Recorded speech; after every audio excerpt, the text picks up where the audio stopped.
गांव में एक किसान रामलाल रहता था। वह बहुत ही मेहनती और ईमानदार था। उसके पास एक गधा था जिसका नाम भोला था।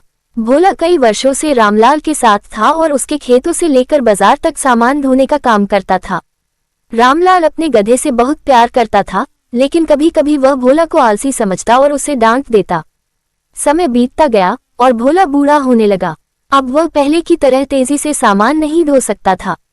एक दिन रामलाल ने सोचा कि अब भोला किसी काम का नहीं रहा तो उसे जंगल में छोड़ देना चाहिए। ये सोचकर वह भोला को जंगल में ले गया और उसे वहीं छोड़ आया। भोला पहले तो समझ नहीं पाया कि उसे छोड़ दिया गया है, लेकिन जब रामलाल वापस नहीं आया तो उसे एहसास हुआ कि वह अकेला रह गया है। जंगल में घूमते हुए भोला को एक लोमड़ी मिली। लोमड़ी ने पूछा, क्या हुआ मित्र, तुम यहाँ इस तरह उदास क्यों घूम रहे हो? भोला ने अपनी पूरी कहानी सुनाई। लोमड़ी हंसते हुए बोली, तुम्हारे मालिक को यह नहीं पता कि बूढ़े होने का मतलब बेकार होना नहीं है, लेकिन चिंता मत करो, मैं तुम्हारी मदद कर सकती हूँ। लोमड़ी ने योजना बनाई और एक शेर के पास गई। वह शेर को चतुराई से समझाने लगी, महाराज, अगर आप चाहते हैं कि आपकी दहाड़ जंगल में और जोरदार लगे तो आपको संगीत सीखना चाहिए, और इसके लिए सबसे अच्छा साथी यह गधा है। इसकी आवाज इतनी तेज है कि पूरा जंगल हिल सकता है। शेर को यह विचार पसंद आया और वह भोला को खोजने चल पड़ा। जब वह भोला के पास पहुंचा तो लोमड़ी ने कहा, भोला, महाराज तुम्हें संगीत सिखाने के लिए ले जाना चाहते हैं। ये तुम्हारे लिए एक बड़ा अवसर है। भोला ने मन ही मन सोचा कि अगर वह शेर के साथ गया तो शायद उसकी जान खतरे में पड़ सकती है। उसने अपनी चतुराई से काम लिया और बोला, महाराज, मैं तो बहुत ही बढ़िया गायक हूँ, लेकिन मेरी आवाज तभी अच्छी निकलती है जब मेरे पेट में अच्छा खाना हो। अगर आप मुझे कुछ अच्छा खाना खिलाएंगे तो मैं आपके लिए सबसे मधुर संगीत गाऊंगा। शेर को यह विचार अच्छा लगा और उसने अपने शिकार का एक बड़ा टुकड़ा भोला को दिया। भोला ने भरपेट भोजन किया और फिर अपनी आवाज में जोर जोर से रेंकना शुरू किया।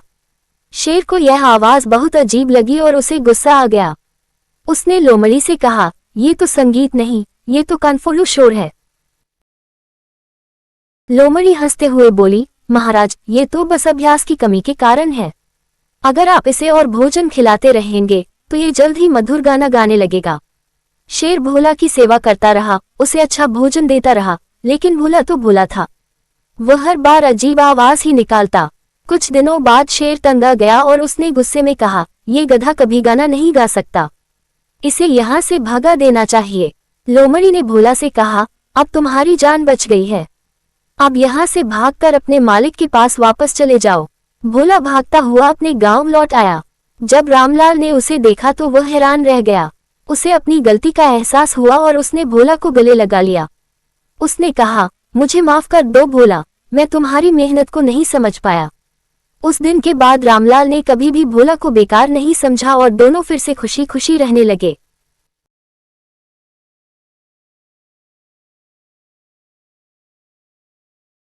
कहानी से सीख। 1. बूढ़े होने का मतलब बेकार होना नहीं होता। 2. चतुराई और धैर्य से बड़ी मुश्किल से निकला जा सकता है। 3. जो हमारी सेवा करते हैं हमें उनका सम्मान करना चाहिए।